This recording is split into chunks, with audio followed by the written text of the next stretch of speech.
We're down here in the Conservation Department with myself, Deborah, and Deborah. Hello. And we're showing you the Rubens cartoon of James I.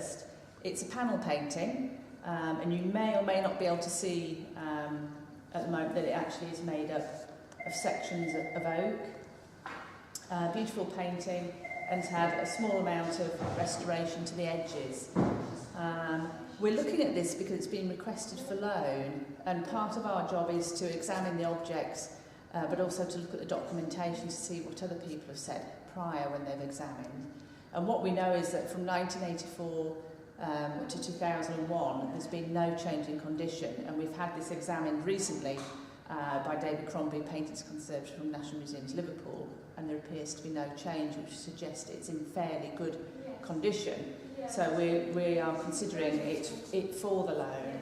So where we have to look as well is at the front of the painting, but also at the back of the painting. So we thought this tied in very well with the behind the scenes of the museum, so you can actually see the back of a panel painting.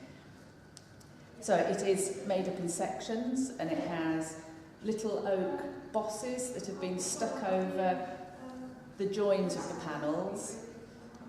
It also used to have, you'll see here, a very large strip of wood, and then a very thin piece of wood underneath it, almost like a balsa wood thin. But they've been removed because they were actually too restrictive to the panel.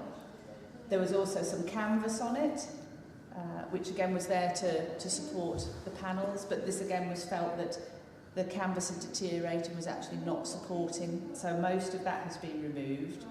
But it's just, I think, very interesting to be able to see the back of an artwork, to actually see how it's been constructed. And if we just move it to the side, I think you'll be able to see, hopefully, how slim that panel is. It's about 6 millimetres wide, and there is just a gentle curve to it. So these are all the things you have to think about when you have a collection to look after. What condition is the front in? What condition is the back in? Is it suitable for loan? What kind of frame does it need? But always really interesting to see the back of a painting as much as it is the front.